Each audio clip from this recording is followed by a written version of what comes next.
ठीक है।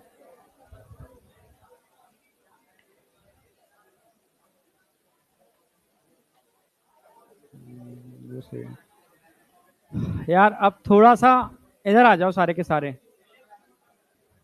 आ गए, एकदम साइलेंट।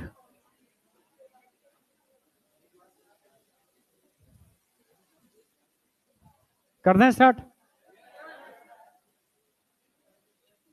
रिलैक्स हो जाओ एकदम। अभी फिजिक्स की क्लास थी इससे पहले? केमिस्ट्री थी ना? ठीक है, ठीक है। मुझे तो बीटी सर ने तुम्हारी सारी एनर्जी निकाल ली होगी, है ना? हाँ हाँ, तब अब तुम खाली हो चुके हो, है? चलो चलो, अब बात कर रहे हैं लोकोमोशन मूवमेंट की, ठीक है? अगर लोकोमोशन मूवमेंट की बात करते हैं, टोटल 5 लेक्चर होंगे। फ्राइडे को चैप्टर एंड होगा, हर कीमत पर, हर हालत में, समझ रहे हो? और next week neural control coordination end होगा, फिक्स है ये तो। 5 लेक्चर उसमें कराने वाले हैं, मतलब जो मेरा वीक आएगा, ठीक है? क्लियर है? हाँ, तू कहेगी तो हम 1 वीक में भी करा देंगे, मतलब डिपेंड तुझ पे करेगा, मजाक नहीं कर रहा हूं। 1 वीक में हो जाएगा। हाँ, अरे एनिमल किंगडम तुम्हारा पूरा उंगलियों की टिप्स पर होगा, और क्या चाहिए यार? बस यही कह सकते हैं। क्या 1 वीक कम है ना? 1-2 दिन ज्यादा दे देंगे, ठीक है? बस इससे ज्यादा नहीं। आ जाओ यार, तुम शांत हो गए तब मेरा एनर्जी अपनी ही जगह लगा पाऊंगा। करना स्टार्ट, पीछे से पग, इधर पीछे, ठीक है? एनर्जी है बस, पर एनर्जी को अब कंजर्व करना है। करना स्टार्ट, ठीक। चलो देखो, सबसे पहले मैं बात करूंगा मूवमेंट क्या होते हैं और लोकोमोशन क्या होते हैं। जो बच्चे पढ़ चुके हैं एक बार, वो एनसीईआरटी खोल के बैठेंगे। जो बच्चे फ्रेशर हैं वो एक एक चीज यहां नोट भी करेंगे और समझेंगे भी, ठीक है? मतलब एनसीईआरटी की एक लाइन पर कमांड होनी चाहिए। जैसे सबसे पहले बात करते हैं मूवमेंट क्या होते हैं, लोकोमोशन क्या होते हैं। प्लांट का फीचर पता है आपको? प्लांट सिसाइल होते हैं, attach with solid surface. Plant तो बताइए ना। तो प्लांट को नेचर ने क्या दिया? ओनली मूवमेंट करने की एबिलिटी दी, कि भाई तुम मूव कर सकते हो, लोकोमोशन नहीं कर सकते। तो उन्होंने कहा क्यों नहीं कर सकते? भाई जरूरत पड़ेगी खाने के लिए तो क्या करेंगे? हम तुम्हें फोटोसिंथेसिस की एबिलिटी देते हैं, तुम खाना खुद बना लोगे। अब तो खुश। तो रहने के लिए, अरे रहने के लिए तुम्हें जरूरत क्या है? तुम्हें सब कुछ यही मिलेगा, समझ रहे हो? हवा, पानी, समझ रहे हो? खाना, सब कुछ तुम्हें यही मिलेगा, तो तुम सिसाइल हो जाओ। पर एनिमल को क्या किया भाई? एनिमल को, बेटा इधर, एनिमल को खाने के लिए दौड़ना पड़ता है, पानी के लिए दौड़ना पड़ता है, शेल्टर के लिए, रहने के लिए दौड़ना पड़ता है। तो भाई इनके अंदर एबिलिटी दी, ऐसा मूवमेंट जो बॉडी के डिस्प्लेसमेंट के लिए रिस्पॉन्सिबल हो, ऐसा मूवमेंट जो बॉडी को एक जगह से दूसरी जगह लेकर के जाए। तो उस मूवमेंट को हम क्या बोलते हैं? लोकोमोशन। लोकोमोशन हमेशा वॉलेंट्री होते हैं, इनवॉलेंट्री नहीं होते, क्योंकि वॉलेंट्री मसल्स इसके अंदर इन्वॉल्व होते हैं, समझे? तो अब स्टार्ट कर रहे हैं, ठीक है? Movement and locomotion. तो एनसीईआरटी सबसे पहले बताना चाह रही है टाइप्स ऑफ मूवमेंट। तो पहले मैं मूवमेंट को एक्सप्लेन करूंगा, ठीक है? फिर लोकोमोशन को कनेक्ट करूंगा उससे, ठीक है? अगर मैं मूवमेंट की बात करता हूं, जैसे मैं एक जगह हूं, ठीक है? अब ये क्या हो रहा है? मेरा मूवमेंट हो रहा है। अगर मेरी बॉडी के अंदर डिस्प्लेसमेंट होगा तो वो लोकोमोशन होगा, समझ रहे हो ना मेरी बात? ठीक है? अगर मैं मूवमेंट की बात करता हूं, टाइप्स ऑफ मूवमेंट नेचर में कितने देखने को मिलते हैं, तो एनसीईआरटी ने भी 3 टाइप के दे रखे हैं। जैसे अमीबॉइडल मूवमेंट बात की है, अभी लोकोमोशन की बात नहीं की है। अभी एनसीईआरटी लोकोमोशन का जिक्र नहीं कर रही है, वो बताना चाह रही है मूवमेंट कैसे होते हैं, कितने टाइप के होते हैं, और वो क्या क्या करते हैं। पहले उस पर फोकस करोगे, फिर मैं लोकोमोशन पर आऊंगा, ठीक है? अगर मैं मूवमेंट की बात करता हूं, तो एक तो होता है अमीबॉइडल मूवमेंट। अमीबॉइडल मूवमेंट आपको एक तो अमीबा में देखने को मिलता है, ह्यूमन बॉडी में देखेंगे तो आप डब्ल्यूबीसी में देखते हो अमीबॉइडल मूवमेंट, डायपेडेसिस, ठीक है? या आप मैक्रोफेज जो होते हैं डिफरेंट टाइप के, उसमें भी अमीबॉइडल मूवमेंट देखते हो। आखिर ये अमीबॉइडल मूवमेंट होता कैसे है, और क्या ये अमीबॉइडल मूवमेंट लोकोमोशन के लिए रिस्पॉन्सिबल हो सकता है? यस। कैसे हो सकता है, समझो। बिल्कुल एनसीईआरटी के हिसाब से चल रहा हूं मैं, एनसीईआरटी की लाइनों को लेकर के जैसे क्वेश्चन आएगा सेम उसी पैटर्न में। तो सबसे पहले आएगा कि अमीबाइडल मूवमेंट कहां देखने को मिलता है, तो 3 एग्जांपल आपके सामने हैं। एक तो अमीबा में देखने को मिलता ही है, अरे थोड़ा बड़ा लिखूं,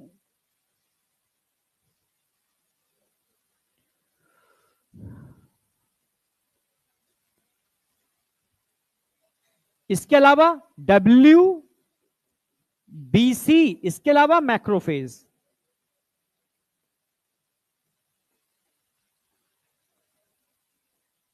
आप समझना, अमीबा, WBC और मैक्रोफेज 3 जगह देखने को मिलेगा।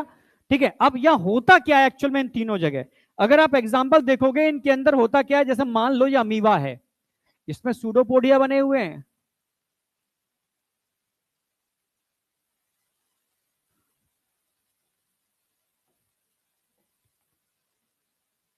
न्यूक्लियस है, इसके अराउंड क्या होते हैं, micro filaments, micro filaments, micro filaments, जो एक तरीके से इनका साइटोस्केलेटन है। क्या है, साइटोस्केलेटन।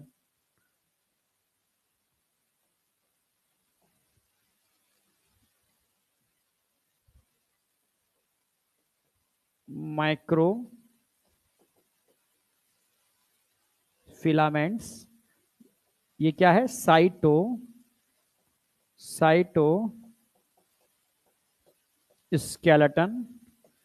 इस माइक्रोफिलामेंट और साइटोस्केलेटन की वजह से ये क्या है, pseudopodia,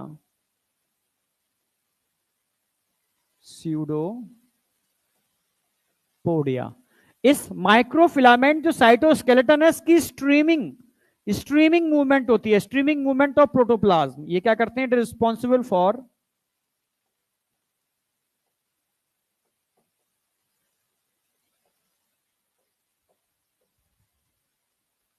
streaming movement of protoplasm.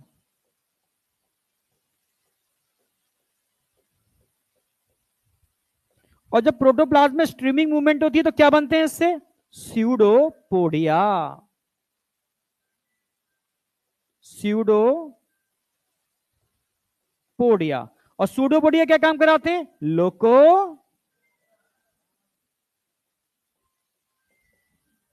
Motion. ये समझ में आया नहीं आया, यानी यहां पर स्ट्रीमिंग मूवमेंट ऑफ साइटोप्लाज्म हो रही है, किसकी वजह से हो रही है, साइटोस्केलेटन या माइक्रोफिलामेंट की वजह से। सारे एनसीईआरटी की लाइंस हैं और यहां से क्वेश्चन बनेगा। ठीक है, ठीक है, इसकी वजह से सूडोपोडिया बनते हैं, और सूडोपोडिया इसके डिस्प्लेसमेंट के लिए रिस्पॉन्सिबल है, जिसकी वजह से लोकोमोशन पॉसिबल है। अभी हम लोकोमोशन की बात नहीं कर रहे, ठीक है, बट मैंने इसमें कनेक्ट कर दिया है लोकोमोशन भी। अभी तो हम ओनली और ओनली मूवमेंट्स की बात कर रहे हैं।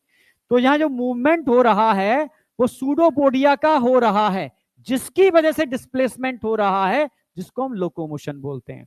एक बात समझ में आई, 3 एग्जांपल एनसीईआरटी में दे रखे, तीनों ही आपको याद रखने हैं।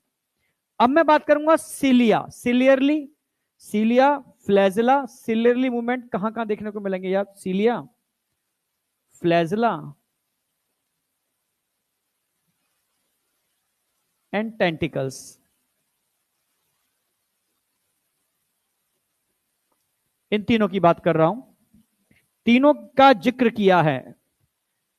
तो इन तीनों की अगर बात करते हैं तो एक तरफ सीलिया की बात कर लेते हैं, एक तरफ फिलेजला की बात कर लेते हैं, एक तरफ टेंटिकल्स की बात कर लेते हैं।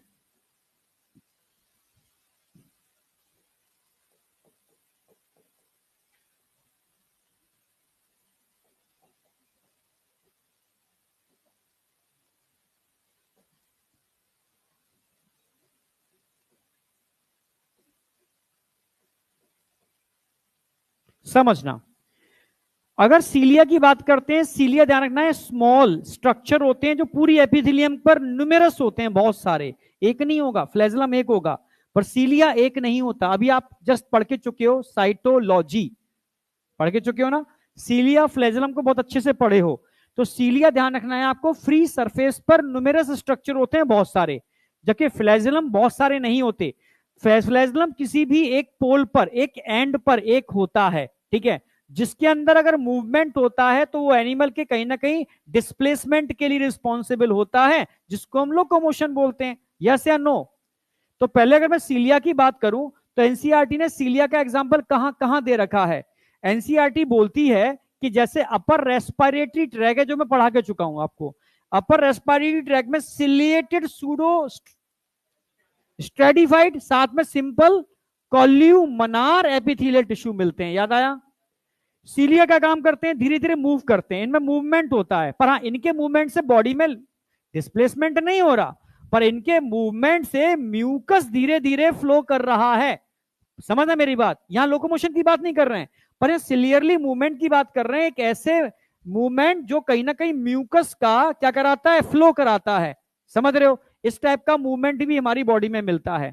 दूसरा, अगर हम फीमेल के फेलोपियन ट्यूब में बात करते हैं तो फेलोपियन ट्यूब भी पूरी पूरी सिलिएटेड होती है। वहां पर सिलिया क्या काम करते हैं, या तो ओवा को या फर्टिलाइज एग को टूबर्ड्स यूट्रस क्या कराते हैं, मूव कराते हैं। याद आया ना? हाँ, तो वहां पर भी देखने को मिलते हैं। इसके अलावा अगर मैं बात करूं तो पैरामीशियम में भी सीलिया होते हैं, अभी पढ़ के चुके होंगे। पूरी बॉडी पर स्मॉल सीलिया होते हैं, साथ में उसका साइटोफेरिंक्स जो होता है, याद आया ना, उसमें सिलियरली मूवमेंट से फूड की एंट्री होती है, याद हो आपको? ठीक है, हाँ। तो वहां पर भी सीलिया देखने को मिल रहे हैं। सीलिया एक नहीं होता, न्यूमेरस होते हैं, बहुत सारे। आप समझ रहे हो? तो एनसीईआरटी ने 3 एग्जांपल यूज किए हैं सीलिया के मूवमेंट को बताने के लिए। एक अपर रेस्पिरेटरी ट्रैक ट्रैकिया वाला एग्जांपल, फेलोपियन ट्यूब वाला एग्जांपल, और तीसरा पैरामीशियम का एग्जांपल। तीनों याद रहेंगे। फेलोपियन ट्यूब की अगर मैं बात करूं तो मैं बताया, जो फीमेल ड्रग्स लेते हैं, जो फीमेल अल्कोहल यूज करते हैं, जो फीमेल स्मोकिंग करते हैं, उन सभी फीमेल्स के अंदर इनकी वजह से सिलियरी मूवमेंट क्या हो जाता है, स्लो हो जाता है। इसकी वजह से एक्टोपिक प्रेगनेंसी होने की प्रोबेबिलिटी बढ़ जाती है जब वो बेबी कंसीव करते हैं। तभी आज की डेट में मतलब एक्टोपिक प्रेगनेंसी बड़ा कॉमन हो गया, बहुत कॉमन है। ठीक है, एक यूट्राइन सिस्ट और एक एक्टोपिक प्रेगनेंसी बड़ा कॉमन हो गया है, मतलब बहुत कॉमन है। ठीक है, समझ रहे हो? जिसकी वजह से फेलोपियन ट्यूब डैमेज भी हो सकती है अगर प्रॉपर तरीके से वहां से क्लीनिंग नहीं कराई गई तो। ठीक है, समझ में आया? तो उसमें भी सीलिया का बहुत इंपॉर्टेंट रोल है। आई या नहीं आई? आई। ठीक है, तो सीलिया के एग्जाम्पल में आप 3 एग्जाम्पल ध्यान रखोगे, यहां एग्जाम्पल लिख रहा हूं जो सब याद आ जाएगा आपको। एक तो अपर रेस्पिरेटरी ट्रैक, अपर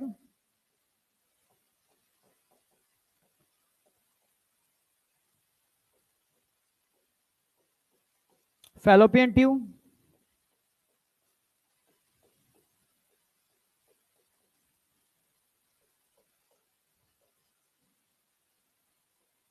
ठीक है, upper respiratory tract, fallopian tube, paramecium भी याद रख लो।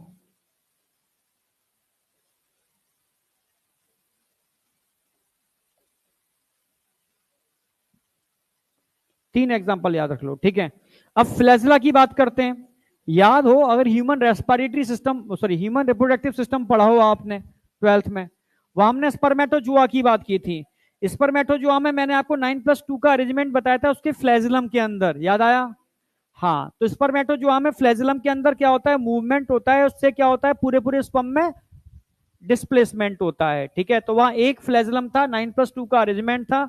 एनर्जी प्रोवाइड करने के लिए मिडिल पीस में माइटोकॉन्ड्रिया स्पाइरली अरेंज थे। याद आया? कुछ कुछ कुछ कुछ भी याद आया चलेगा, नहीं तो मैं आगे पढ़ाऊंगा ही। ठीक है, मतलब मैं इतना कहना चाहता हूं, स्पर्मेटोजुआ मतलब स्पर्म, स्पर्म के अंदर भी फ्लैजला होता है जो उसके डिस्प्लेसमेंट के लिए रिस्पॉन्सिबल होता है, जिसको आप मूवमेंट लोकोमोशन बोलते हो। ठीक है, तो एक एग्जांपल तो याद रखना है आपको, स्पर्मेटोजुआ।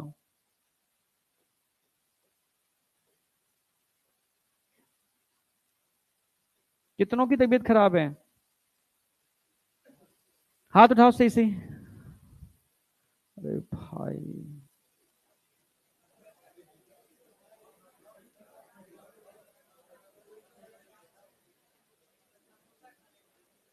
नहीं नहीं, मौसम चल रहा है यार, केयर करना। ठीक है, थोड़ी सी केयर करो। और एक काम करो, देखो इन्फेक्शन फैलना भी नहीं है ना। ठीक है, एक रामदेव बाबा का ऑयल आता है, दोनों नोज में डालना है। उससे इतना होगा कि अड़ोसी पड़ोसी को एकदम इन्फेक्शन नहीं फैलेगा, एकदम। ठीक है, हाँ, नेजो में। ठीक है, वो यूज कर लेना। एंटी इंफ्लामेटरी अभी ले लो, ठीक है, क्योंकि ये वायरल है, समझ रहे हो ना। मुझे पढ़ाना भी है, तुम समझ रहे हो ना, तो थोड़ा सा है? नहीं, डर मुझे अपना नहीं है, मैं कोरोना के अंदर नहीं डरा, ठीक है। कोरोना के अंदर कश्मीर यहाँ दुनिया भागता रहा, ठीक है, खूब अपने ऊपर इतना है, ठीक है। पर समझ रहे हो, जरा सी भी खांसी होगी तो मैं बोल नहीं पाऊंगा, बहुत सारी क्लासें लगी हुई हैं, ठीक है। और तुम्हें एक भी गैप हो गया ना तो तुम्हारा मामला बिगड़ जाएगा सारा का सारा, दोनों के संग नुकसान है, समझ गए।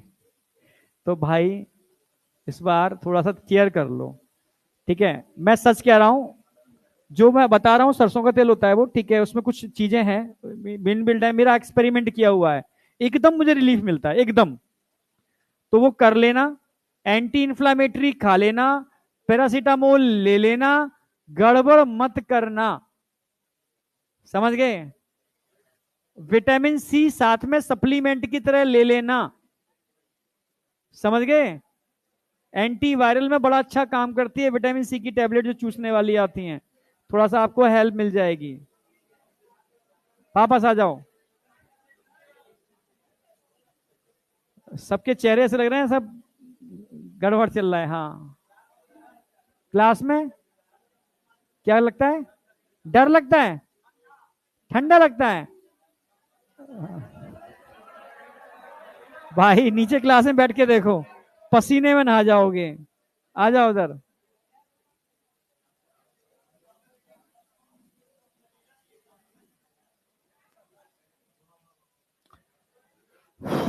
अब सुनो मेरी बात, एक स्पर्मेटोजोआ का एग्जांपल याद रखोगे फ्लैजलम में।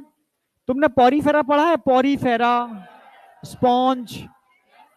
स्पॉन्ज में पता है वो सिसाइल होते हैं, उनमें वाटर करंट को मेंटेन करने के लिए अंदर एक सेल बने होते हैं, कोहिनोसाइट सेल, कॉलर सेल, याद आया। उनमें फ्लैजलम होता है जो वाटर करंट को बनाने का काम करता है, और एनसीईआरटी ने भी उसी का एग्जांपल यूज किया है। तो आपको पॉरीफेरा में भी याद रखना है, ठीक है, पॉरीफेरा, ठीक है। इसमें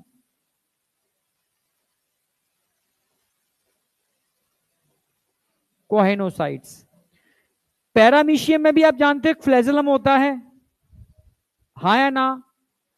और पैरामीशियम में पोल पर, हाँ, ठीक है, सीलिया पूरी बॉडी पर होते हैं, साइटोफेरिंक्स में होते हैं, एक पोल पर फ्लैजलम होता है जो उसके लोकोमोशन में भी, सीलिया भी तो करते हैं, बस साथ में फ्लैजलम भी इसमें हेल्प करता है। एनसीईआरटी में भी दे रखा है, आप पढ़ के भी चुके होगे, ठीक है।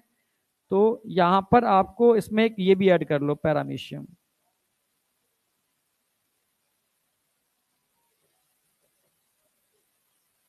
तीन एग्जाम्पल। टेंटिकल्स कहां देखने को मिलते हैं जरा बताओ। हाइड्रा, हाइड्रा में टेंटिकल्स होते हैं, 6 से 8 होते हैं। टेंटिकल्स की हेल्प से वो मूवमेंट भी कर ले, टेंटिकल मूवमेंट होगा तो बॉडी में क्या होगा, लोकोमोशन, फूड को होल्ड करना होगा तो भी टेंटिकल्स काम करेंगे, यस या नो। तो ये तीन टाइप के मूवमेंट समझ में आए। अब तीसरा बचा हुआ है मस्कुलर। अब मेरे जॉ मसल्स में मूवमेंट हो रहा है, टंग में मूवमेंट हो रहा है, समझ में आ गया। क्या इस मूवमेंट की वजह से मेरी बॉडी में डिस्प्लेसमेंट हो रहा है, मेरे हाथों में मूवमेंट हो रहा है, बॉडी में डिस्प्लेसमेंट हो रहा है। अब मेरे पैरों में मूवमेंट हो रहा है, मेरी बॉडी में डिस्प्लेसमेंट हो रहा है। यानी सारे मूवमेंट डिस्प्लेसमेंट के लिए रिस्पॉन्सिबल नहीं होते, पर सारे डिस्प्लेसमेंट मूवमेंट की वजह से होते हैं। नहीं आया क्या भाई, मेरे बॉडी में तीन टाइप के मसल्स हैं, कार्डियक मसल्स मूव कर रहे हैं, नहीं आया क्या, बॉडी में डिस्प्लेसमेंट हो रहा है। मेरे बॉडी के जो ऑर्गन है उनके स्मूथ मसल्स मूव कर रहे हैं, क्या मेरी बॉडी में डिस्प्लेसमेंट हो रहा है। पर मेरे स्केलेटल मसल्स जो मेरा हुक्म मानते हैं, नहीं आया क्या, जो मेरे हिसाब से चलते हैं, वॉलेंट्री मसल्स, अगर वो मैं चाह रहा हूं कि मूवमेंट हो तो बॉडी में डिस्प्लेसमेंट हो रहा है, हाँ या ना। यानी डिस्प्लेसमेंट के अंदर ऑलवेज वॉलेंट्री मसल्स पार्टिसिपेट करते हैं, वॉलेंट्री मसल्स कभी पार्टिसिपेट नहीं करते, ये ध्यान रखना है, ये ध्यान रखना है, ठीक है।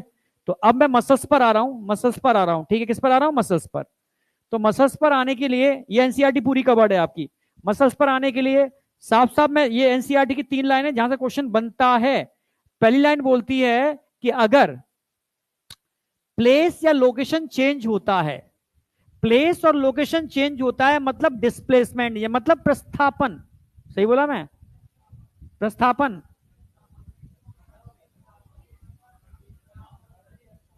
प्रस्थापन, विस्थापन, विस्थापन। अभी सीख के आया हूं नीचे। हाँ, विस्थापन, बॉडी के अंदर विस्थापन होता है, एक जगह से दूसरी जगह जा पा रही है अपनी इच्छा से। कैसे? अब मैं इसी लाइन पर, एनसीईआरटी की इसी लाइन पर स्टेटमेंट बेस्ड क्वेश्चन बनाऊंगा और वॉलेंट्री की जगह इनवॉलेंट्री कर दूंगा, तो तुम गच्चा खा जाओगे। नहीं आया? हाँ, तो ऐसा ध्यान रखना, करूंगा मैं। और ऐसा वॉलेंट्री जितने भी मूवमेंट होते हैं उनको हम क्या बोलते हैं? लोकोमोशन। ये लाइन बहुत इंपॉर्टेंट है, क्वेश्चन बनता है इसके ऊपर। हाँ बेटा, क्या?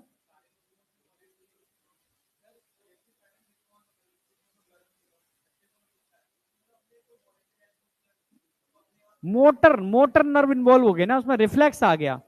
ठीक है, तो जितने भी वो वॉलेंट्री है, क्योंकि सीएनएस से कंट्रोल हो रहे हैं, वो साफ साफ बोल रहे हैं वॉलेंट्री।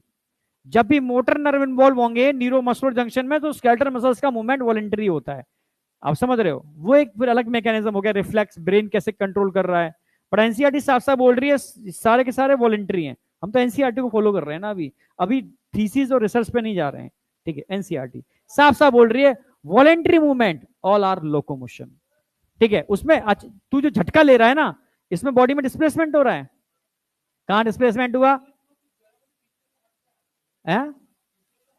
पीछे हटेगा वो तो दिमाग से हटेगा। ये रिफ्लेक्शन हुआ, इसमें मूवमेंट, बॉडी में डिस्प्लेसमेंट। डिस्प्लेसमेंट प्रॉपर वे में होता है, डिस्प्लेसमेंट आपकी इच्छा के अनुसार होता है। गिर गए वो डिस्प्लेसमेंट थोड़ी ना हुआ। नहीं समझ में आया? आप इच्छा से अपनी जगह से दूसरी जगह जा रहे हो, ये लोकोमोशन हुआ। ठीक है, झटका लगा, करंट लगा, गिर गए, सर हो गया देखो लोकोमोशन। ऐसे थोड़ी ना होगा। समझ रहे हो? ये समझ में आ गया कि all locomotion are movement, but all movement are, इसमें तो कोई डाउट है ही नहीं। ठीक है, अब तीसरा इसमें ध्यान रखना है, जैसे मैंने आपको बताया था कि अगर ब्रीथिंग ऑर्गन की बात करता हूं तो हर एनिमल में ये अलग अलग टाइप के होते हैं। यस या नो? क्यों होते हैं? लेवल ऑफ ऑर्गेनाइजेशन और हैबिटेट। नहीं आया? ऐसे में पूछूंगा कि लोकोमोटरी ऑर्गन भी अलग अलग टाइप के होते हैं। भाई कोई उड़ रहा है, कोई तैर रहा है, कोई जंप कर रहा है, कोई वॉकिंग कर रहा है। नहीं आया क्या? कोई स्क्रिपिंग कर रहा है, ये अलग अलग टाइप के हैं। किस, कौन रिस्पॉन्सिबल है? उनका हैबिटेट क्या है, उनकी डिमांड ऑफ सिचुएशन क्या है। नहीं आया क्या? अरे मस्त डोल रहा हूं मैं, आराम आराम से टहल रहा हूं। ठीक है, मालूम पड़ा पीछे शेर ने दहाड़ मारी, अब मैं क्या करूंगा? समझ रहे? ऐसा दौड़ूंगा कि एकदम टॉप पर। नहीं आया क्या? ऐसा नहीं होगा। तो डिमांड ऑफ दिल्ली, यही अब पटना दिल्ली भागूंगा सीधा, कौन था ये? पटना में छत, दिल्ली जाके बचूंगा, पटना में छत पे आके नहीं बचूंगा। और बता दूं, दिल्ली मेरा घर नहीं है, गुड़गांव है। वो भी गलत बोला तू। ठीक है, तो दो चीजों पर डिपेंड करेगा, उसका हैबिटेट क्या है और डिमांड ऑफ सिचुएशन क्या है। ये तीन लाइन जो क्वेश्चन आपको मिलेंगे ही मिलेंगे। अच्छा, मैंने अभी 3 सेशन लिए थे यूट्यूब पर, तुमने देखे थे क्या? उनकी पीडीएफ में तुम्हें डलवा दूंगा, उस पर एक बार क्वेश्चन कर लेना, बहुत अच्छे क्वेश्चन है यार। हाँ। 3 सेशन लिए थे मैंने अभी, बहुत बेहतरीन सेशन थे ऑनलाइन। उनकी पीडीएफ दे दूंगा आपको, उन पीडीएफ को, क्वेश्चंस को कर लेना एक बार। 3 चैप्टर जो करा दिए हैं आपको अभी। ठीक है, रेस्पिरेशन, बॉडी फ्लूइड सर्कुलेशन और एक्सक्रीटरी प्रोडक्ट और सेल एलिमिनेशन। अगर तुमने सारे क्वेश्चन कर लिए तो तुम समझ लो तुम्हारी मास्टरी हो गई। चैलेंज देके मैंने करवाए थे वो। फुल में से फुल जो कर देगा समझ लो वो टॉप लेवल पर है, उसको पता आता है सारा, फुल में से फुल, एक भी गलत नहीं होना चाहिए। ठीक है, हाँ। करें स्टार्ट आगे, तुम्हें पीडीएफ दिलवा दूंगा, पीडीएफ कर जरूर लेना, मतलब ये है। आगे बढ़ रहे हैं, कर लिए? अब कहानी चालू करते हैं। बेसिक समझ में आया? हाँ बेटा बोल। बैक कर लो। फ्राइडे को ये चैप्टर खत्म होना चाहिए।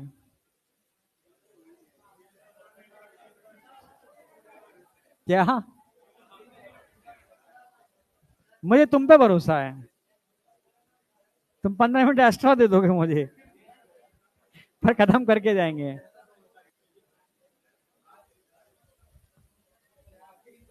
आज पहली क्लास है, कोई दिक्कत नहीं, ठीक है। कल स्पीड इससे थोड़ी ज्यादा होगी, एनर्जी बचा के रखना।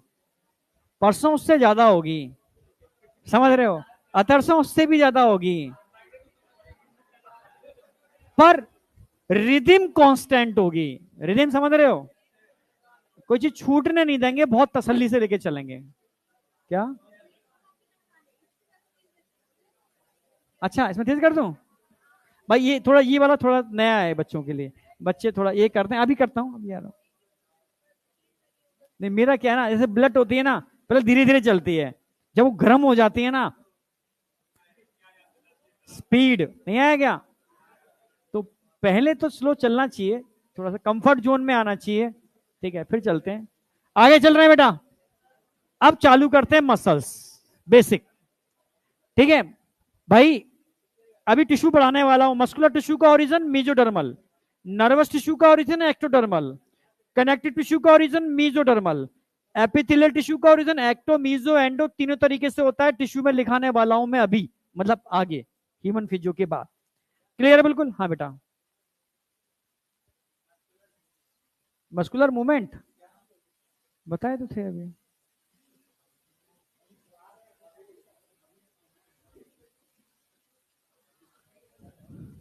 अब मस्कुलर मूवमेंट जो छोड़, ये कहे थे ना, ये ये पूरा चैप्टर ही है, समझ गए ना?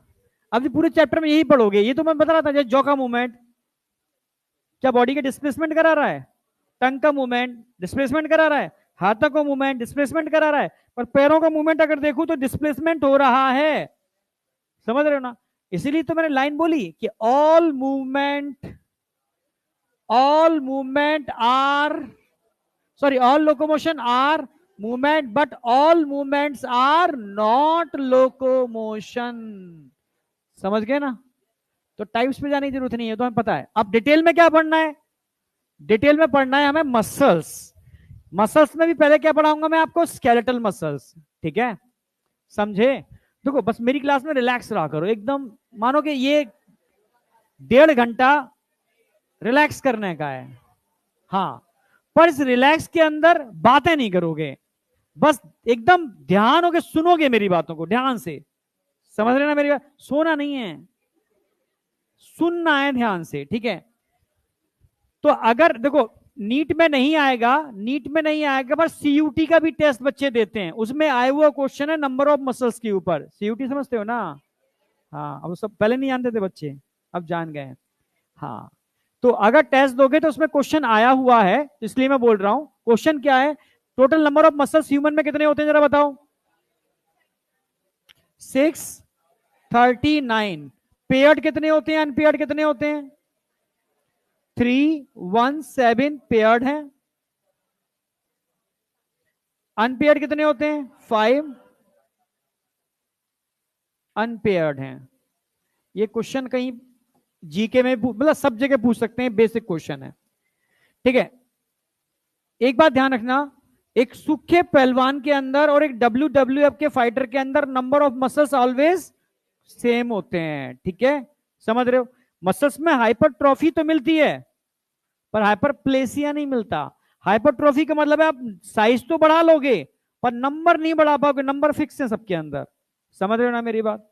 तो ध्यान रखना है। इसलिए कहा जाता है कि जो नंबर ऑफ मसल्स हैं पूरी बॉडी वेट का लगभग 50% होना ही चाहिए। अगर इतना नहीं है तो टाइप 2 डायबिटीज के शिकार बन जाओगे आप, क्योंकि टाइप 2 डायबिटीज के अंदर रिसेप्टर डिजेनरेट हो जाते हैं, टाइप 1 डायबिटीज के अंदर इंसुलिन का लेवल कम हो जाता है। समझते हो ना ये वाली बात?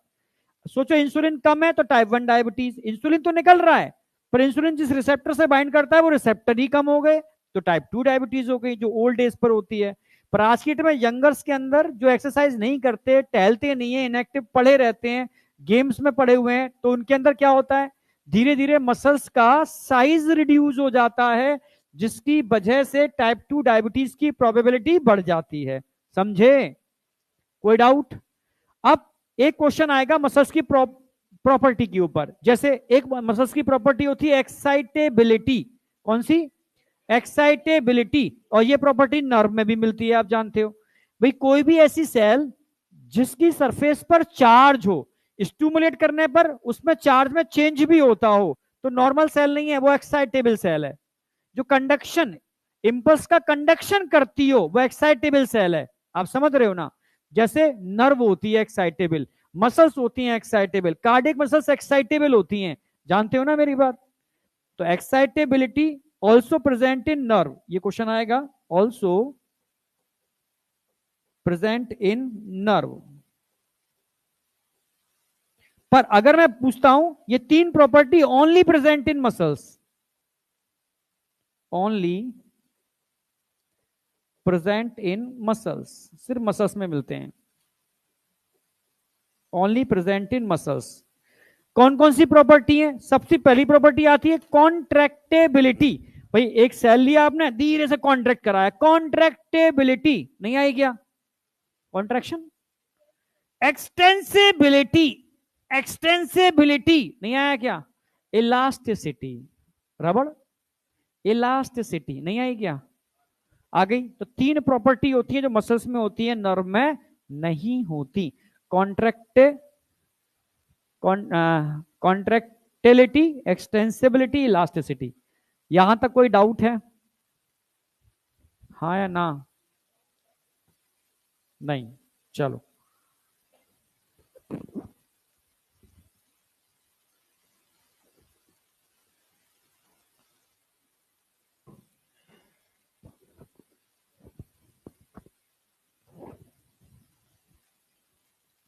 आगे बढ़ रहे हैं।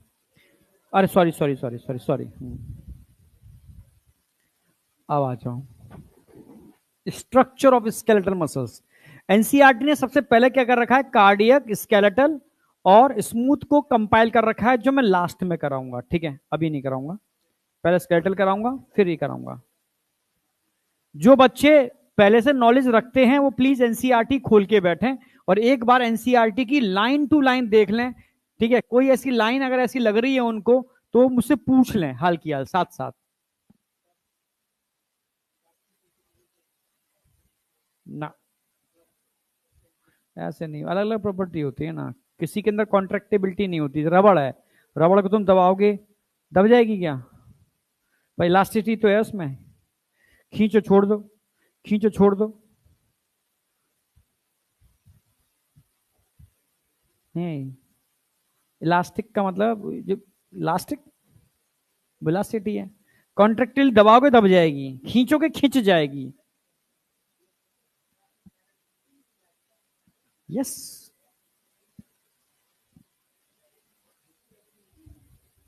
युगलिना भी है, युगलिना भी एग्जांपल लिखना था मुझे। लिखा क्यों नहीं मैंने फ्लैजलम के अंदर? अच्छा, पैरामीशियम में वैसे फ्लैजलम होता है, होता है, पर यहां एनसीईआरटी ने युगलिना लिख रखा है तो वो मुझे लिखना था। कोई नहीं। पर पैरामीशियम के अंदर फ्लैजलम होता है, सिंगल फ्लैजलम होता है एक साइड के अंदर, क्योंकि सीलिया की हेल्प से वो लोकोमोशन बहुत अच्छा नहीं कर पाता। मेनली सीलिया क्या काम करते हैं? उसके उसके फेरिंग्स के अंदर फूड की एंट्री में हेल्प करते हैं।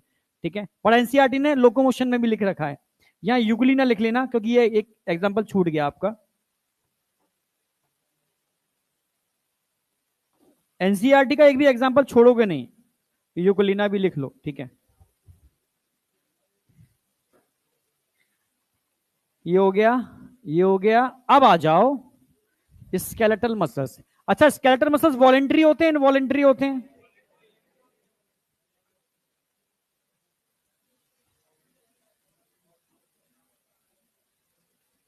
पहला, स्केलेटल मसल्स स्ट्राइटेड होते हैं स्ट्राइप्ड होते हैं? पर स्ट्राइप्ड भी होते हैं।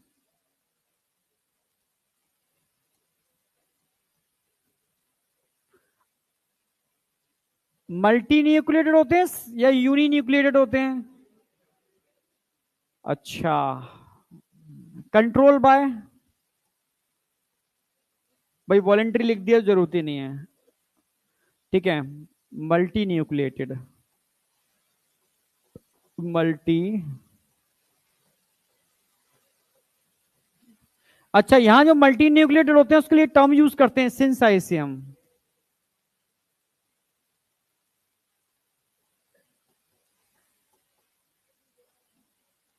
ये एनसीईआरटी में दे रखा है, थोड़ा इसके याद रखना। अच्छा, मल्टी न्यूक्लिएटेड का मतलब क्या है यहां पर, समझना। यहां जो मल्टी न्यूक्लिएटेड हो रहा है खास तरीके से हो रहा है। यहां छोटे छोटे सेल्स होते हैं, इनको मायो ब्लास्ट बोलते हैं। क्या बोलते हैं? मायो।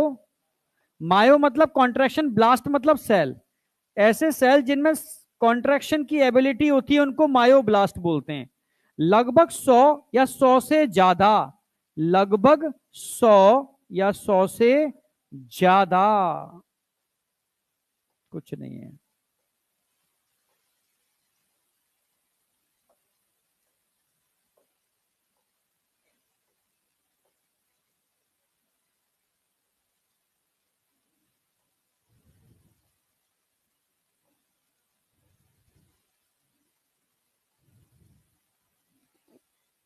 ये कौन है? मायोब्लास्ट।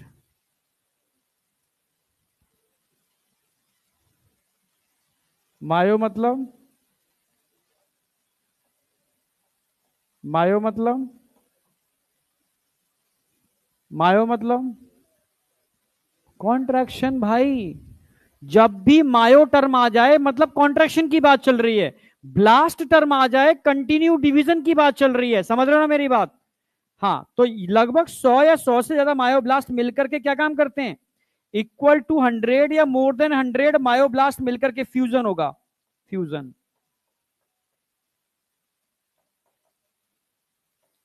एक सिंगल फाइबर बनाएंगे जो कैसा होगा? मल्टी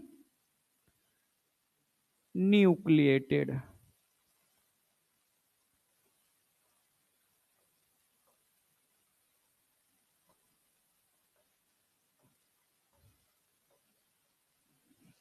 ये मल्टी न्यूक्लिएटेड फाइबर दिख रहा है, क्या बोलोगे उसको? मसल फाइबर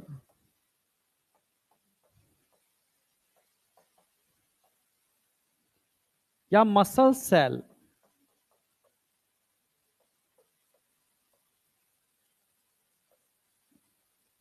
जो कैसी है? सिंसाइसियम मतलब मल्टी न्यूक्लिएटेड। अब समझ में आई नहीं आई? यानी जब हम एम्ब्रियोनिक स्टेज होती है हमारी, हम एम्ब्रियोनिक स्टेज में होते हैं तो एक्चुअल में यही मायोब्लास्ट सेल कंटिन्यू फ्यूज होकर के हमारे नंबर ऑफ मसल्स बना रहे होते हैं। ठीक है, जब नंबर ऑफ मसल्स बन जाते हैं फिर उसके बाद नंबर बढ़ता नहीं है, सिर्फ उसमें हाइपरट्रॉफी होती है। साइज बढ़ सकता है मसल्स का, नंबर नहीं बढ़ सकता जन्म लेने के बाद। समझ रहे हो? पता है ना? तुम सब बीमार लग रहे हो बहुत ज्यादा।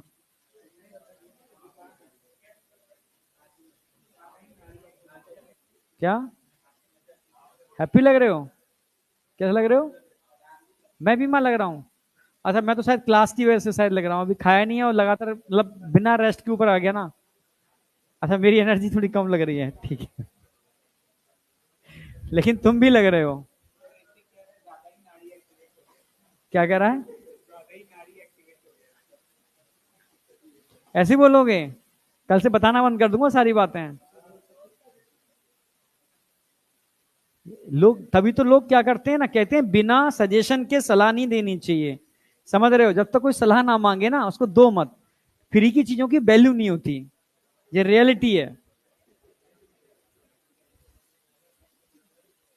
मेरा तो एक्टिवेट है। अपना देख तू, तेरा एक्टिवेट है नहीं है?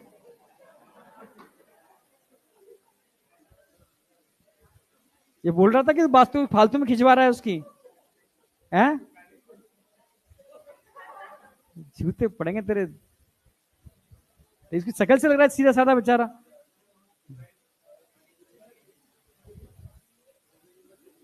तेरी शक्ल से लग रहा है तू दुष्ट है ना? हाँ। चलो अब स्टार्ट करते हैं बेटा, थोड़ी सी एनर्जी इकट्ठी करूं मैं। कम लग रही है ना यार? चलो, पहली क्लास थी ना, मतलब नीचे यार रेस्ट ही देते हैं बच्चे, 5 मिनट का भी गैप दे देना तो उसमें इंसान थोड़ा एनर्जेटिक हो जाए, एकदम ऊपर बढ़ जाए आगे। अब आ जाओ। भाई स्ट्रक्चर ऑफ स्केलेटल मसल्स, फटाफट आ जाओ तेजी से।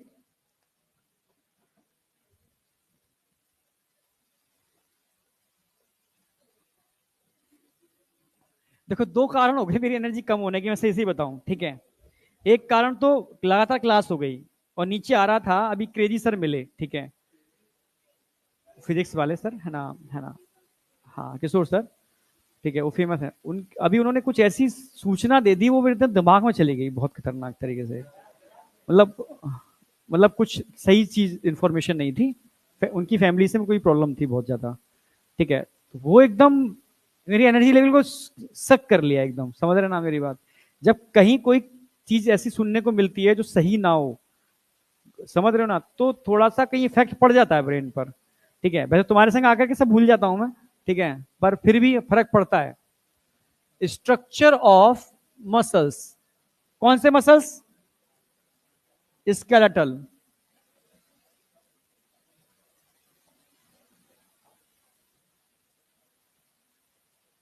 समझ रहे हो क्या?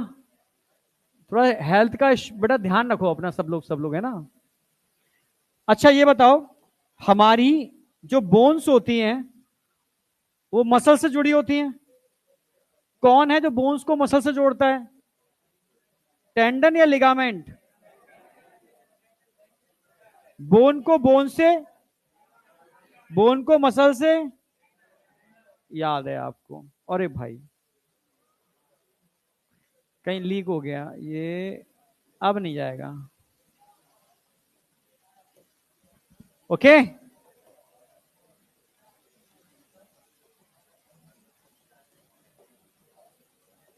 ये मान लो मसल्स है, कौन है? तुम लोग क्या पता नहीं बातें चालू कर देते हो यार, जाने दो यार। जाने वाले को किसने रोका? कोई रोक पाया आज तक? कौन था? अपनी क्लास का था क्या? कोई नहीं।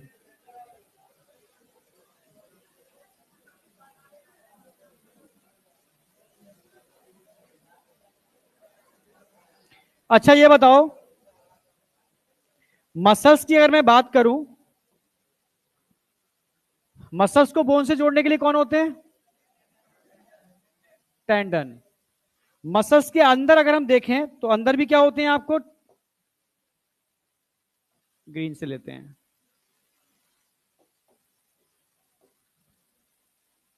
1 2 3 4। अच्छा ये क्या है? फेसिकल्स। और फेसिकल्स को आपस में बांधने के लिए मसल्स के अंदर क्या होते हैं? Collagen fibre. कोलेजन फाइबर इनके अराउंड क्या करते हैं? इनको बाइंड अप करने का काम करते हैं। इसको क्या बोलते हैं? फेसिया। Fascia, fascia.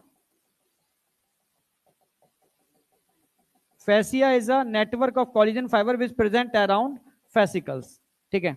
तो ये तो हो गई आपकी मसल्स। ये जो पिंक कलर का दिखा रखा है ये क्या है? मसल्स। अगर मैं मसल्स की बात करूं, मसल्स क्या है? It is a bundle of fascicles. क्या बोलोगे इसको? Bundle of fascicles. Bundle of fascicles.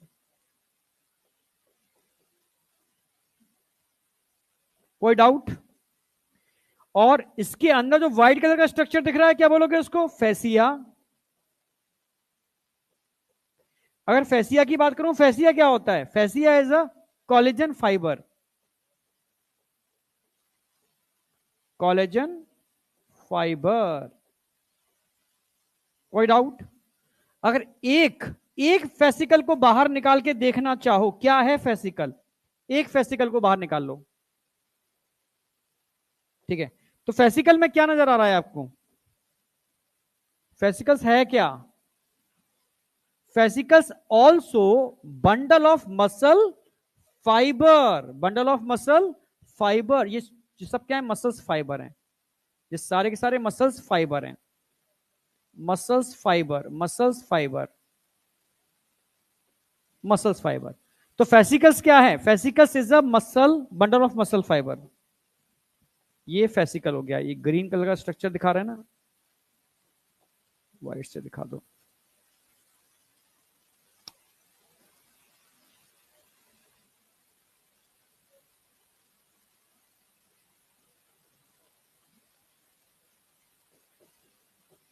Fascicle, fascicle को हम मसल बंडल भी बोलते हैं, क्योंकि ये वो हैं जो मसल्स के बंडल बनाते हैं। Muscle bundle, muscle bundle.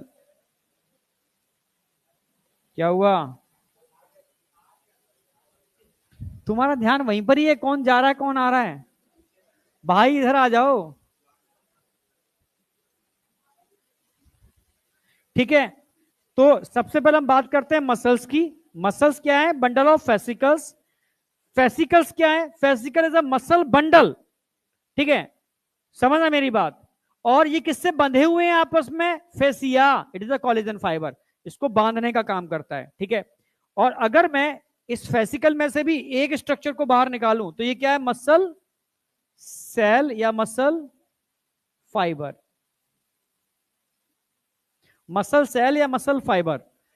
अगर ध्यान से देखोगे तो इसके अंदर एक पूरी प्रॉपर लेयर होती है, इसको बोलते हैं सार्को लेमा, सार्कोलेमा। और सार्कोलेमा की अगर मैं बात करूं तो सार्कोलेमा के अंदर क्या होगा बेटा? सार्कोलेमा कैसी होगी? Multi nucleated. इसमें तो कोई डाउट है ही नहीं। सार्कोलेमा मल्टी न्यूक्लिएटेड होगी। कैसी होगी? Multi nucleated. क्लियर है बिल्कुल? इसके नीचे और अंदर क्या लिक्विड होगा? क्या बोलेंगे? सार्कोप्लाज्म। और सार्कोप्लाज्म में क्या फ्लोट करेगा? Small contractile fibre. क्या बोलते हैं स्मॉल कॉन्ट्रैक्टाइल फाइबर को? मायोफाइब्रिल। यानी अगर मैं इसको भी बाहर निकाल के दिखाना चाहूं तो ये स्ट्रक्चर कुछ ऐसा आएगा, ऐसा, जिसमें जगह जगह आपकी कुछ लाइंस होंगी।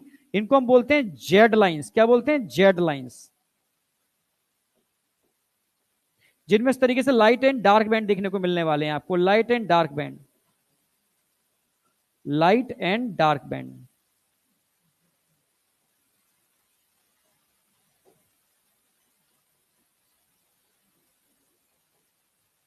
ठीक है, तो ये पूरा स्ट्रक्चर आपके सामने आ गया है। एक एक करके हमने चीजों को बाहर निकाला। ये क्या हो गया? मसल फाइबर या मसल सेल।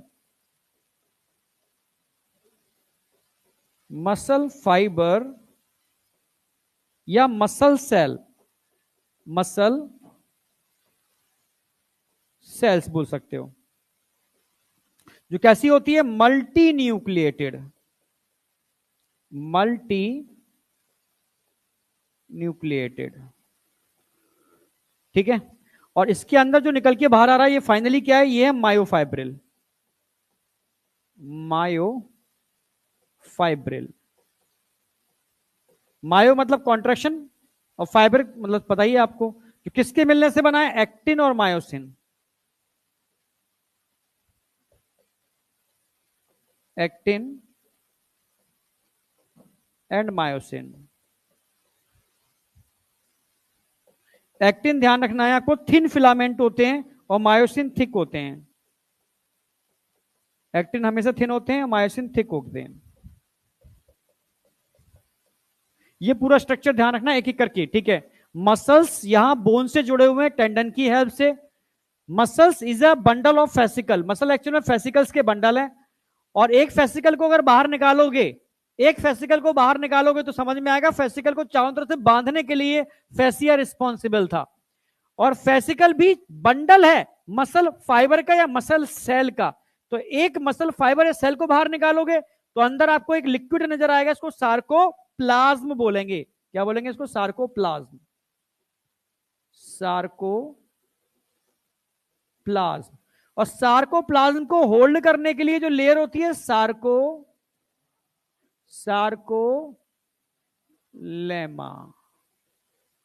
ठीक है, उसके अंदर जो फाइबर फ्लोट करते हैं उनको मायोफाइब्रिल बोलते हैं, जो एक्टिन और मायोसिन के मिलने से बनते हैं। एक्टिन और मायोसिन के मिलने से बनते हैं। ये चीज समझ में आई है नहीं आई? एक एक करके ये बताओ। आ गई ना? अगर मैं आपसे पूछूं मसल्स की कवरिंग को क्या बोलते हैं? Covering of muscles, epimysium. इसकी कवरिंग को क्या बोलोगे? एपीमाइसियम। फेसिकल्स की कवरिंग को क्या बोलोगे? पेरीमाइसियम। ऐसी मसल फाइबर की कवरिंग को क्या बोलोगे? कवरिंग को एंडोमाइसियम। एपी पेरी एंडो तो समझ में आ गया, माइसियम मतलब मसल्स होता है। यही मैं न्यूरियम लिख देता, न्यूरियम तो सेम तीनों लेयर न्यूरॉन में भी होती हैं, एपीन्यूरियम, पेरीन्यूरियम और एंडोन्यूरियम। ठीक है, सेम चीजें वहां पर भी होंगी, बस न्यूरियम आ जाएगा। ठीक है, एपी माइसियम, पेरी माइसियम, एंडो माइसियम। ये कंप्लीट स्ट्रक्चर हो गया स्केलेटल मसल्स का। एक्चुअल में कुछ भी नहीं छूटा, सब कंप्लीट हो जाएगा। अब फाइनल में एक मायोफाइब्रिल को निकाल करके अगली स्लाइड पर लेकर के जाऊंगा, सिंगल मायोफाइब्रिल। ठीक है, इसको ड्रॉ करो फटाफट, सिंगल मायोफाइब्रिल को निकाल के लेकर के जा रहा हूं।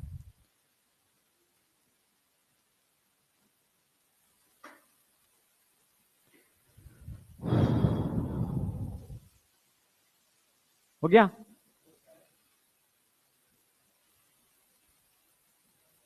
जी,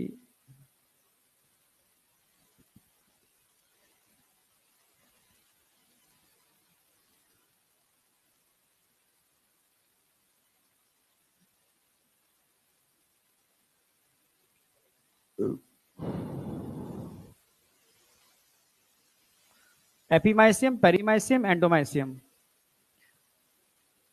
फेसिया क्या है, फेसिकल क्या है? ठीक है, मसल बंडल बोलते हैं। मसल फाइबर क्या है? मसल सेल है जो मल्टी न्यूक्लिएटेड है। मल्टी न्यूक्लिएटेड यहां पर सिंसाइसियम है।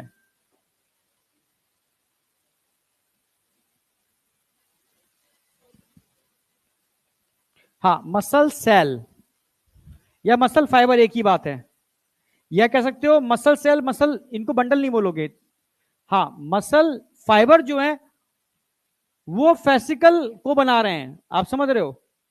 कुछ क्या तुम पूछना क्या चाह रहे थे? Muscle cell bundle, muscle cell को muscle bundle, muscle cell bundle, हाँ बोल सकते हो। फेसिकल्स क्या है? Fascicles is a bundle of muscle fiber. Fascicles को आप बोल सकते हो, पर अभी एनसीईआरटी की लाइन जोड़ी है मैंने, ये याद रखनी है।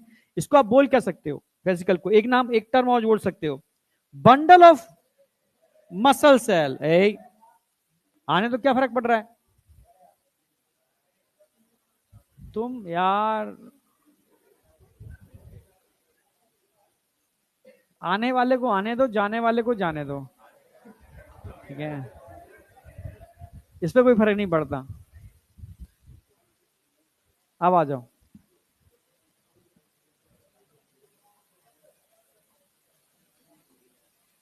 बंडल ऑफ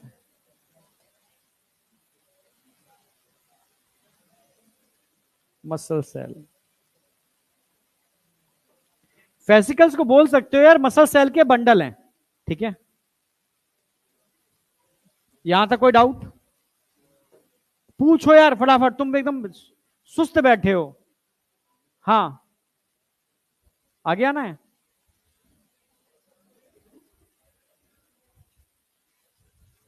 रिपीट कर दूं? क्या कह रहा है? लिखने के बाद रिपीट कर दूं, ये बोल रहा था क्या?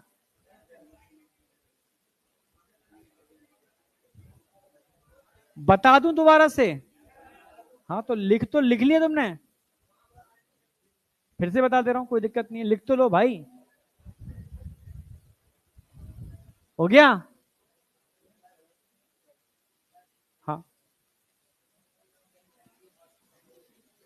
सिंसाइसियम और क्वेनो सिटिंग, ये कहां पढ़ा साइटोलॉजी में? क्वाइनो सिटिंग। तो सिंसाइसियम का मतलब क्या है समझो, मल्टी न्यूक्लिएटेड। ठीक है, और वहां कहां पढ़ा तुमने? अगर एक न्यूक्लियस कंटिन्यू डिवाइड करता है, न्यूक्लियस की डिवीजन से भी तो मल्टी न्यूक्लिएटेड कंडीशन बनती है, और एक प्रोटोप्लाज्म के फ्यूजन से मल्टी न्यूक्लिएटेड कंडीशन बन रही है। तो यहां पर जो एनसीईआरटी लिख रही है, प्रोटोप्लाज्म के फ्यूजन से जो मल्टी न्यूक्लियर कंडीशन बन रही है उसको सिंसाइसियम बोलते हैं। सिन मतलब फ्यूजन, ठीक है। सिन गैमी, गैमीट का फ्यूजन। कैरियोगैमी, याद आया ना? कहा वहां पर? हाँ तो वही कहीं वो दो तरीके हैं मल्टी न्यूक्लिएटेड बनने के, या तो एक न्यूक्लियस कंटिन्यू डिवाइड कर जाए तो मल्टी न्यूक्लिएटेड कंडीशन हो गया, कई सेल आपस में फ्यूज करके एक सेल को बना दें तो वो भी मल्टी न्यूक्लिएटेड कंडीशन हो गई। इसको सिंसाइसियम बोलेंगे क्योंकि यह मायोब्लास्ट सेल के फ्यूजन से सेल बन रही है। उसको फिर बोल सकते हैं वाला सेकंड, इसको ये सिंसाइसियम बोलेंगे। क्वाइनोसिटिक, ठीक है देख लूंगा, हो गया होगा। अब एक बार समझ लो, सारे के सारे फोकस इधर करो।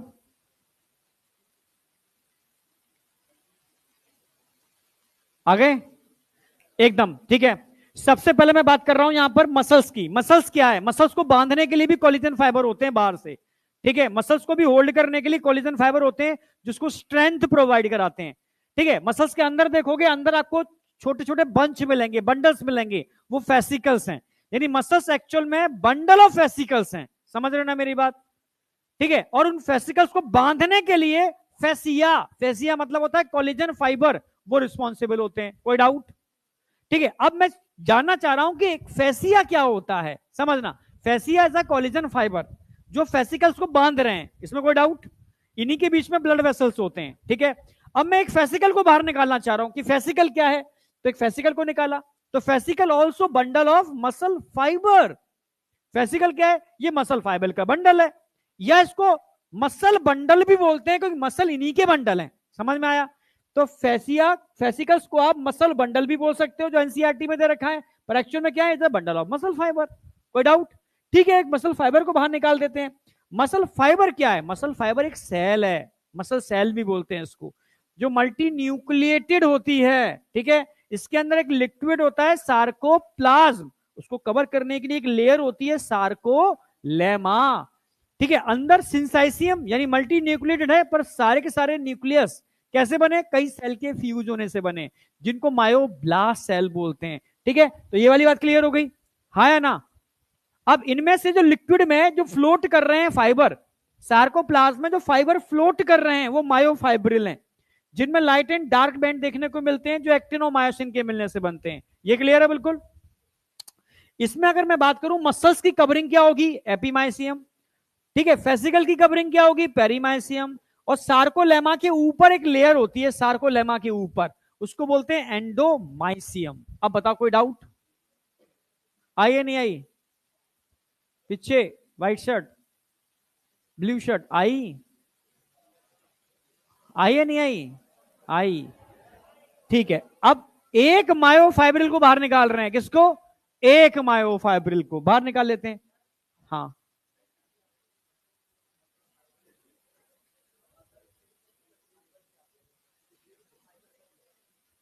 फाइब्रस फॉर्म में है ना, वो सेल है पर फाइब्रस फॉर्म में है, ठीक है। अब मैं बात कर रहा हूं, अच्छा इसका एनसीईआरटी वाला डायग्राम देख लो। एनसीईआरटी वाले डायग्राम में क्या दे रखा है? एनसीईआरटी ये बोलना चाह रही है, देखो फेसिकल्स क्या है? मसल बंडल, कोई डाउट? मसल फाइबर को आप क्या बोल सकते हो? मसल सेल, क्योंकि ये फाइबर एक तरीके से सेल हैं। क्या है? सेल, जो मल्टी न्यूक्लिएटेड है। It is anatomical unit of muscles, functional unit नहीं बोला मैंने, एनाटॉमिकल यूनिट, ठीक है, जो उसको बनाने वाली है। और सार्कोलेमा समझ में आ रही है, ब्लड वेसल्स में तो कोई डाउट है ही नहीं आपको, एनसीईआरटी का डायग्राम तो क्लियर है। अब मैं स्टार्ट करता हूं स्ट्रक्चर ऑफ मायोफाइब्रिल। भाई एक मायोफाइब्रिल को बाहर निकाल लें, हाँ या ना? भाई निकाल लेते हैं एक बार। अगर एक मायोफाइब्रिल को बाहर निकालोगे,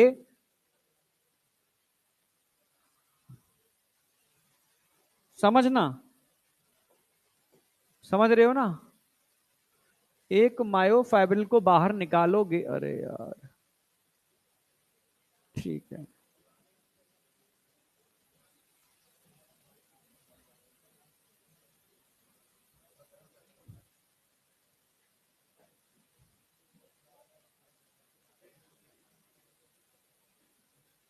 हाँ ठीक है। तो जगह जगह यहां पर आपको जेड लाइंस दिखेंगे। कौन से लाइंस दिखेंगे?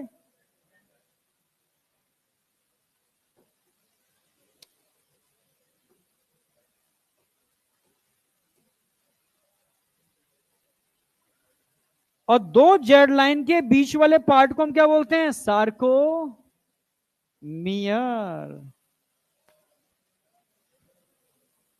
अरे भाई, दो जेड लाइन के बीच के पार्ट को हम बोलेंगे सार्कोमियर।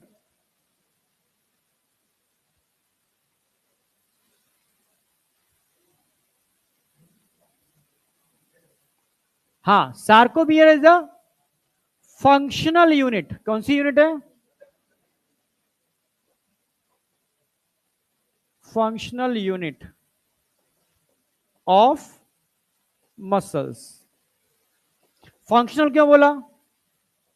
जब भी मसल्स कॉन्ट्रैक्ट करती है, ये जेड लाइन पास आते हैं दूर जाते हैं, पास आते हैं दूर जाते हैं। तो मसल्स कॉन्ट्रैक्शन में जेड लाइन का मेन रोल है, so it is called functional unit.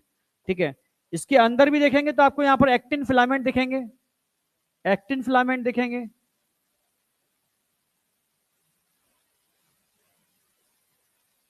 Thin filament है, एक्टिन फिलामेंट थिन फिलामेंट होते हैं। पीछे की दुनिया ही अलग है। ठीक है, और इनके बीच में कौन से फिलामेंट दिखेंगे? Myosin, myosin, myosin. ठीक है, तो एक्चुअल में यहां पर एक्टिन और मायोसिन आपस में अरेंज हैं। ये है एक्टिन जो थिन है, पिंक वाले क्या है? मायोसिन जो कैसे हैं? थिक फिलामेंट है। ध्यान से देखोगे यहां पर ये लाइट बैंड आ रहा है, लाइट, फिर ये डार्क आ रहा है, फिर लाइट आ रहा है। हाँ या ना? आ रहा है ना? तो यहां पर लाइट बैंड है, यहां पर ध्यान से देखोगे डार्क में भी, डार्क को हटा रहा हूं अभी,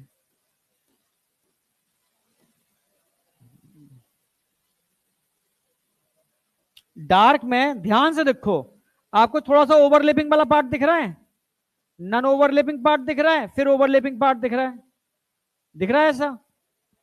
एक्चुअल में यहां जो डार्क बैंड है ना, वो ओवरलैपिंग,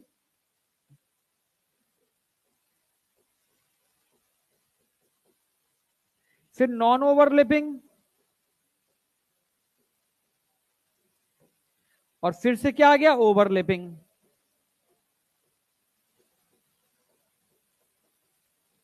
इसकी वजह से डार्क बैंड में क्या होगी? वेरिएशन आ गई, यानी ओवरलैपिंग की वजह से क्या हो गया? More dark. नॉन ओवरलैपिंग की वजह से क्या हो गया? Less dark. फिर क्या हो गया? More dark. यानी डार्कनेस सेम नहीं है, उसमें क्या देखने को मिल रहा है? डिफरेंस देखने को मिल रहा है। नहीं आए क्या? यानी ये आइसोट्रोपिक नहीं है, ये क्या है? एन आइसोट्रोपिक है। एन आइसोट्रोपिक का मतलब है असमान। लाइट का मतलब है लाइट है, लाइट है का मतलब है ये ओनली आइसोट्रोपिक है। अगर बैंड एक जैसा है, उसमें कोई भिन्नताएं नहीं है, लाइट का मतलब लाइट, तो वो आइसोट्रोपिक है। डार्क बैंड कैसा है? More dark, less dark, more dark, मतलब एक जैसा नहीं है, उसमें वेरिएशन है, मतलब वो आइसोट्रोपिक नहीं है, वो एन आइसोट्रोपिक है। समझ में आया नहीं आया? तो जहां पर आइसोट्रोपिक बैंड होता है उसको हम बोलते हैं आई बैंड, आई मतलब आइसोट्रोपिक। और जहां पर एनाइसोट्रोपिक है, वेरिएशन देखने को मिल रहे हैं, उसको क्या बोलेंगे हम? A band, A band, anisotropic band. और लास्ट में फिर से ये क्या आ जाएगा? I band. यानी यहां पर light dark, light dark, light dark combination देखने को मिल रहे हैं, इसलिए इन मसल्स को हम क्या बोलते हैं? स्ट्राइटेड मसल्स बोलते हैं। लिखा था ना मैंने, स्ट्राइटेड मसल्स।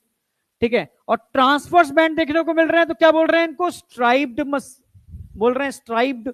स्ट्राइप्ड का मतलब है ट्रांसवर्स बैंड, और लाइट एंड डार्क अल्टरनेटिव है, तो क्या बोल रहे हैं इसको? स्ट्राइटेड बैंड बोल रहे हैं। समझ में आया नहीं आया? यहां तक कोई डाउट? अब इसको मैं कंक्लूड कर रहा हूं एक डायग्राम के अंदर, जो एनसीईआरटी का डायग्राम है, कर दें? है? समझ में नहीं आया? नहीं आया तो मैं फिर समझा देता हूं।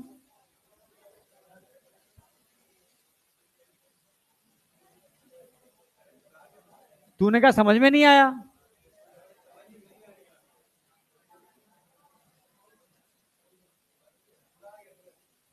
तो बोला क्यों तू समझ में नहीं आया?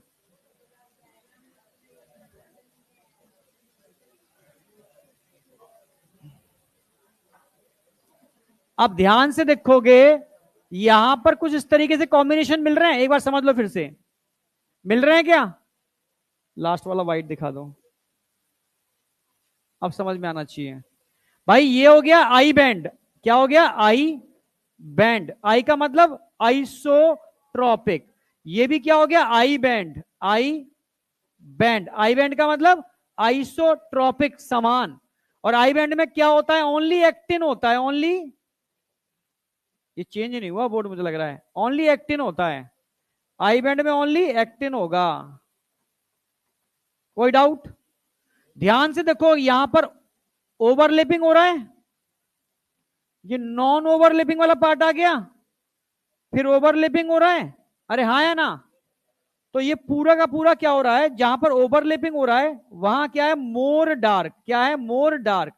जहां नॉन ओवरलैपिंग है वहां लेस डार्क। फिर क्या हो गया? More dark. तो डार्कनेस एक जैसी नहीं है, उसमें डिफरेंस देखने को मिल रहा है। तो क्या बोलेंगे इसको? एन आइसोट्रॉपिक, मतलब ए बैंड। इसमें कोई डाउट है? अब भी है? अब कहीं नहीं है? फिर तीसरी तरीके से बताऊंगा फिर, मैंने तो फिर भी रह गया तो। थक गए हैं? क्या छुट्टी है? तुम समझो छुट्टी है, बैठे हो आराम से रिलैक्स कर रहे हो। तुम सोचो, सर्किल यहां से है, मन के हारे हार है और मन के जीते जीत। भाई हार गए, मन से हार गए तो कुछ नहीं कर पाओगे। अरे मन से नहीं हारो।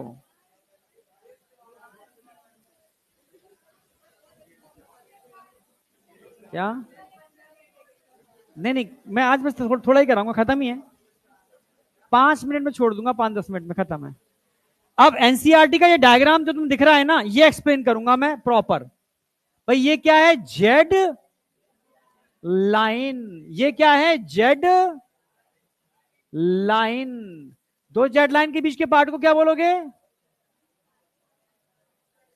सार्कोमियर। जूलॉजी तुम्हें मतलब घुट जाएगी यार, मैं तुम चाहो तो। ठीक है, इतने बार इतनी चीजों को बता दूंगा, तुम भूल नहीं सकते। यहां से यहां तक कौन सा बैंड है? यहां से यहां तक कौन सा बैंड है? भाई यार तुम्हें याद हो गया सारा? अच्छा, अगर मैं तुमसे कहूं, समझना मेरी बात, ये एक लाइन है, समझना, ये दूसरी लाइन है। अब दो लाइनों के बीच में आपको क्या नजर आ रहा है? ओनली एक्टिन या मायोसिन? ओनली एक्टिन नजर आ रहा है ना? तो यहां पर आई बैंड बनेगा, आई बैंड बनेगा, जिसमें सिर्फ क्या होगा? एक्टिन होगा। कोई डाउट?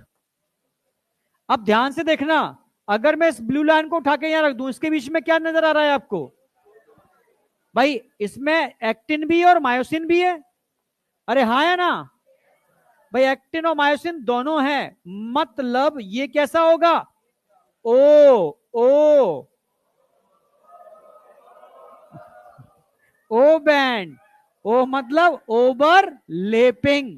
ओवरलैपिंग समझते हो? हाँ, ओवरलैपिंग बैंड। ठीक है, अगर ध्यान से देखो, ध्यान से देखो, बीच में क्या नजर आ रहा है? Only myosin. समझ रहे हो? जो एक साइंटिस्ट थे उन्होंने इसके बारे में बताया, उन्होंने बोला कि भाई ये नॉन ओवरलैपिंग पार्ट है बिटवीन ए बैंड। तो नाम दिया इन्होंने अपने नाम पर, हैंसन। हैंसन जोन, यानी एच जोन। कोई डाउट? अगर इस ब्लू को उठा के यहां लगा दूं, अब फिर से कैसा आ गया? ओ, ओ बैंड, कोई डाउट? और लास्ट में क्या नजर आ रहा है? ये आई बैंड। अगर तुमसे कहा जाए एक सार्कोमियर में क्या क्या नजर आता है, sarcomere is equal to sarco, ये पूछा गया क्वेश्चन था इसलिए लिखाना चालू कर दिया। हाफ आई बैंड है, एक ए बैंड है, हाफ आई बैंड है। इसमें कोई डाउट है किसी को? ठीक है ना? अब ए बैंड क्या है एक्चुअल में? अब बच्चा यहां अलर्ट रहना, यहां कंफ्यूजन होगा। ए बैंड है क्या एक्चुअल में? यहां से यहां तक ए बैंड है। कौन सा बैंड है? A band. मैं आपसे कहूं ए बैंड में एक्टिन मिलता है या मायोसिन या बोथ? कचरा कर दिया। Only myosin, only myosin. A band का मतलब है ओनली लेंथ ऑफ मायोसिन। समझ रहे हो?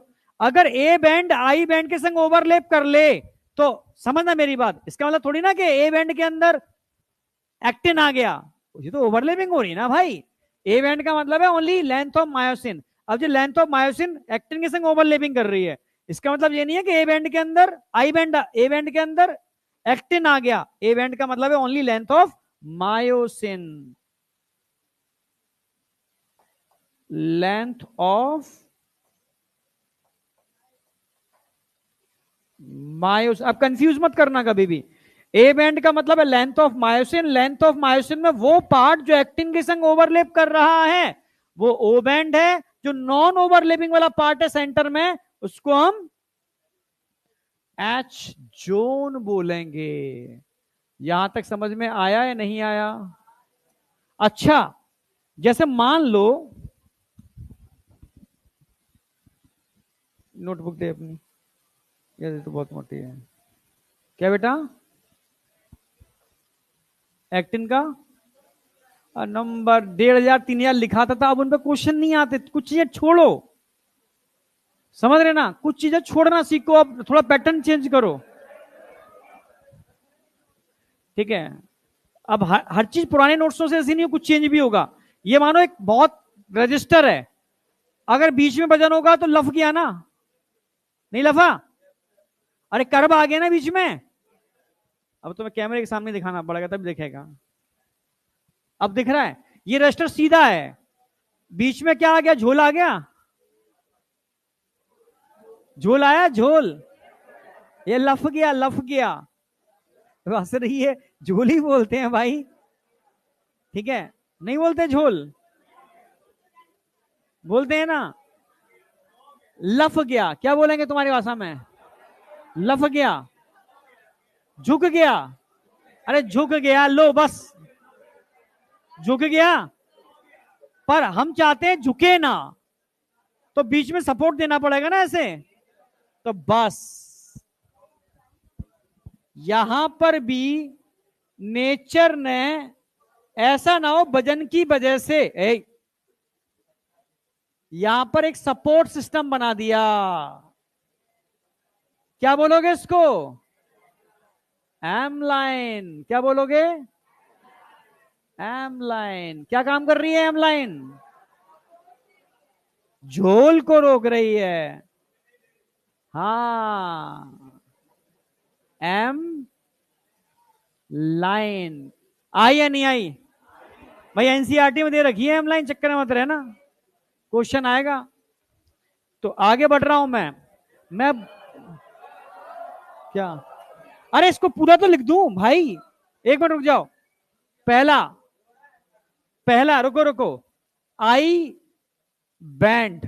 आई मतलब आइसोट्रॉपिक। आइसोट्रॉपिक, आइसोट्रॉपिक में क्या होगा? Only actin. कोई डाउट? दूसरा ए बैंड। ए बैंड मतलब एन आइसोट्रॉपिक। और ए बैंड का मतलब क्या हो गया? Length, length of only myosin. Actin मत जोड़ देना उसके अंदर, ठीक है? ए बैंड, अगर समझना मेरी बात, दो चीजें हो सकती हैं, ओवरलैप भी कर सकता है और नॉन ओवरलैपिंग वाला पार्ट। ओवर लेपिंग और नॉन ओवरलेपिंग।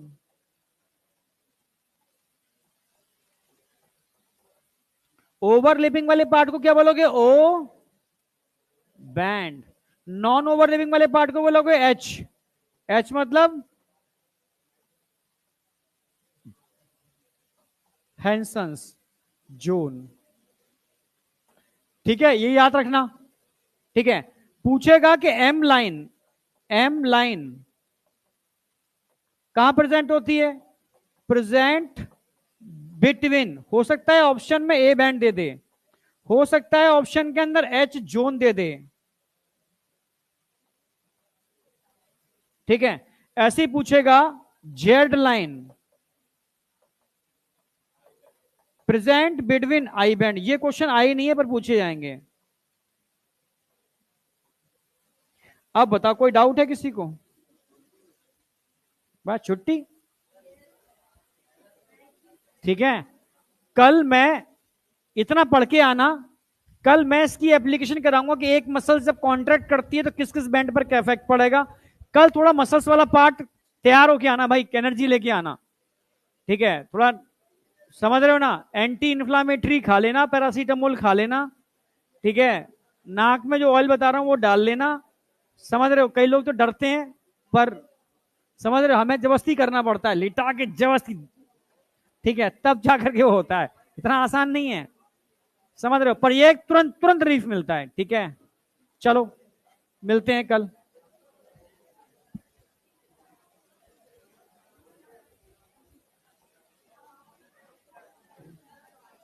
हाँ।